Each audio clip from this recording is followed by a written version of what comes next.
G'day and welcome back to MTG. I'm your host Tim, and with Commander Masters just around the corner, I thought I'd do another what to buy guide.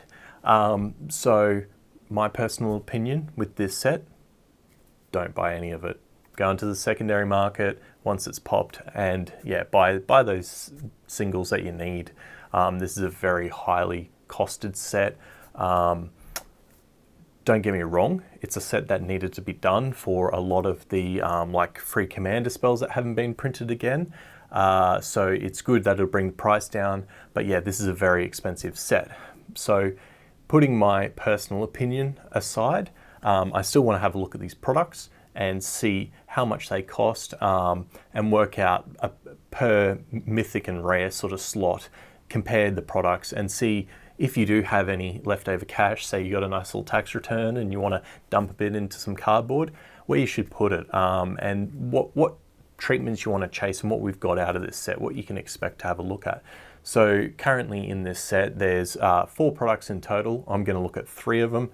I'm not going to do the commander decks. They're a separate beast themselves. I'm going to look at the collectors, the set, and the draft boosters, and what you can get in those. So straight in, we'll jump in at the most expensive price point.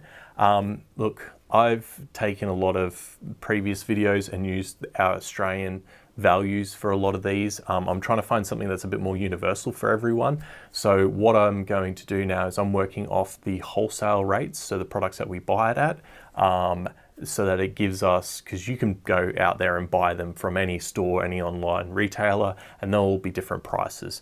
So I'm going to use the wholesale rate as the baseline. I'm going to use it as a percentage of what it costs for the collector boosters, because they're obviously more expensive per mythic and rare, just to give you an idea of if it's worth getting the collector booster for the treatment versus getting more chances of rares and mythics in the sets. So the collector boosters, they come in with 4 packs. You've got 5 mythic rare slots in them, so you're getting 20 in each box. The nice little treatments that they have is you've got extended art commander cards, you've got foil etched cards, which we've seen before as well. You've got a 4% per pack to hit the textured foil cards, so that's like those double masters ones. Now look, the value in those extended art commander cards, I have seen some of them, the ones that people chase more, obviously have a higher premium on them over normal commander cards. So with these commander decks being more expensive as well, the value of them are going to be a bit higher. So it's not too bad. I quite like that slot in this product. The foil etch cards, I've sold a lot of these from previous decks. A lot of them, especially if they're American printed, I don't know yet, haven't had my hands on the box yet, but the American foil etched printed cards are very dull and washed out. I'm not a big fan of them. A lot of the products that I've resold of them are a lower cost than the normal value of the card. So I don't think that's a very good hit slot. The textured foil cards obviously have always carried a premium. We've seen that in those past sets, the double masters. So yeah, they are definitely a nice little thing to have.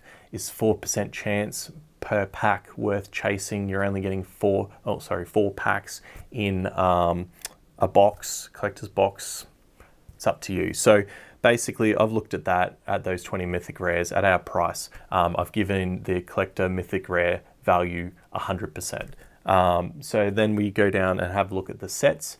So set boosters, you get 24 per box. It's not like the normal sets where you get 30. We've got 24 per box. You get a guaranteed 2.5 mythic rares per pack. So you're looking at 60 per box. The cost of the box is quite high because you are getting a lot more packs compared to obviously the collector boosters.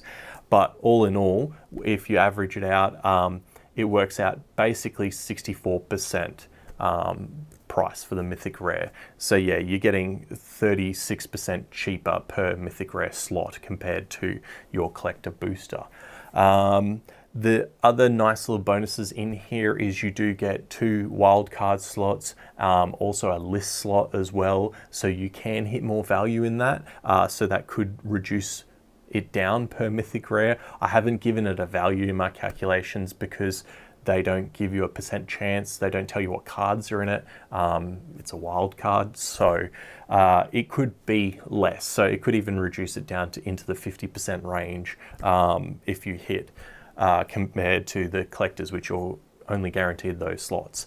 There is a, they are doing an extended art slot in there as well for the commons and uncommons. I've had a look at the ones that they've shown already, spoiled. They are quite nice. There is some good stuff in there. There's like Path to Exile, Generous Gift, counter spells. So a lot of those cards are really usable. And I think there is not a lot of money, but there is some money in that slot. So I think sets seem to be quite well costed in this. Then we'll look at draft. So drafts always have been cheaper. You are getting 2.3 mythic rares guaranteed per pack. It's the same allocation, so you get 24 packs per box as what you do with the sets, but at 2.3. And then yes, the price per box is cheaper.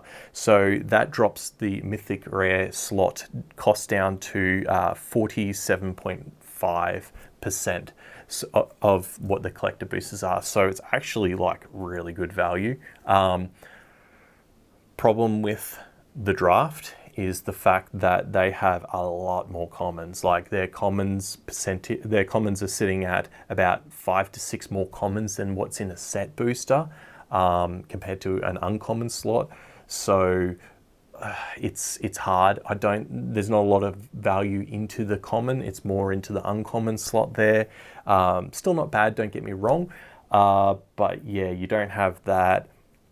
You do have that Prismatic Piper, which is just a junk card. It's really bad. It's definitely not worth anything. It's almost like a bloody ad token card in there now. They're really bad.